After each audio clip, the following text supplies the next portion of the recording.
लोग सुने होंगे काला कानून, रौलेट कानून। इसके बारे में आज दीदी से सुन रहे हैं, क्या कानून है रौलेट कानून, क्यों उसे काला कानून कहते हैं, इसके बारे में विशेष जानकारी दीदी बताएगी। भारतीय थे, बहुत सारे गतिविधियां चला रहे थे, उन्हीं में से बहुत सारे गतिविधियों का विरोध करने के लिए मतलब राजद्रोही समिति का गठन किया गया। उसमें बताया गया था कि उन गतिविधियों को ख़त्म करने के लिए कुछ सुझाव दिया जाए। इसी के परिणाम स्वरूप रौलेट कानून पारित किया गया। उस कानून में के अनुसार किसी भी व्यक्ति पर अगर कोई संदेह कर रहा है तो उसे गिरफ्तार कर लिया जाएगा। उसे अपनी मर्जी से कोई भी मुकदमा चलाकर उसे कोई भी कार्रवाई किया जा सकता है। इसके लिए एक अपना न्यायालय बनाया गया। उस न्यायालय में कोई भी सज़ा सुनाया जाएगा और उस पर कोई भी अपना आवाज़ नहीं उठाएगा। भारतीयों ने इसे कड़ा मतलब विरोध किया और इसे काला कानून की संज्ञा दी। इसमें उसने कहा कि यह एक ऐसे कोई भी वकील नहीं होगा, कोई अपील नहीं और कोई दलील नहीं होगा। और इसमें जो गांधी जी थे उसे बहुत ये आहत हुआ और उन्होंने कहा कि यह एक अन्यायपूर्ण क्रांति है, अनाहुत क्रांति है और स्वतंत्रता को छीनने वाला, नागरिक के अधिकार को छीनने वाला क्रांति है। उन्होंने इसे शांतिपूर्ण भंग करने के लिए एक सत्याग्रह लिंग की स्थापना की। 6 अप्रैल को उत्तराखंड, अमृतसर, पंजाब में और दिल्ली में इन्होंने जनता के द्वारा इसे निपटाने के लिए हड़तालें की हैं और उन्होंने 6 अप्रैल को ये सत्याग्रह मतलब प्रदर्शन किए थे और दिल्ली पुलिस ने इसे पर गोली चलाकर हज़ारों व्यक्तियों को मार दिए। फिर 10 अप्रैल को अमृतसर में सत्यपाल जी और किचलू जी थे, वे वहाँ का नेतृत्व कर रहे थे। उन्हें अमृतसर से निर्वासित कर दिया गया था, इसलिए कुछ लोगों ने हड़तालें की हैं और वहाँ हड़ताल करने के बाद हज़ारों आदमियों को मार दिया गया।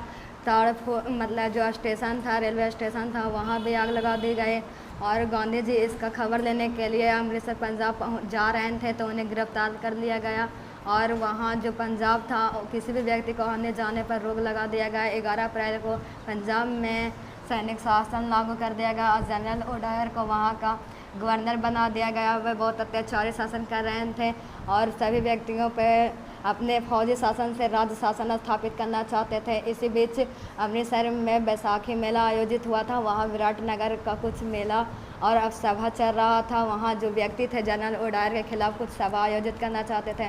उसी मेले में बहुत सारा भीड़ लगा हुआ था। कुछ व्यक्तियों ने विराट सभा के बारे में जाकर जनरल ओडायर को बता दिए और उन्होंने बहुत सारे गाड़ियों के साथ पुलिस और फौज को लेकर वहां जा पहुंचे और यह वहां का एक ही एक दरवाज़ा था जिसे वो बंद कर दिया गया और बिना पूछे बिना कुछ चेतावनी दिए सभी व्यक्तियों को मार दिए और वहाँ जो भी व्यक्ति थे, बच्चे थे, स्त्री पुरुष, सभी पर मार दिया गया और 10 मिनट में लगभग 10 मिनट में 1600 चक्र गोलियाँ चला दी गई और जो व्यक्ति तड़प रहे थे उसे वैसे ही छोड़ दिया गया। और इसका मुख्य उद्देश्य यह था कि जनता में उसका डर पैदा करना ताकि उस पर कोई व्यक्ति द्वारा आवाज़ ना उठा सके। और इस घटना के बाद बहुत सारे लोगों को बताया गया कि इसमें पंजाब में कोई भी व्यक्ति नहीं आ सकता है, इसकी खबर बाहर नहीं जानी चाहिए। इस प्रकार जो गांधी जी थे उन्होंने अपनी कैंसर हिंद की उपाधि लौटा दी और एक और रविन्द्रनाथ ठाकुर ने नाइटहुड की उपाधि लौटा दी। इसकी घटना को जांच करने के लिए हंटर समिति का गठन कर दिया गया था। वेरी गुड, बहुत अच्छा।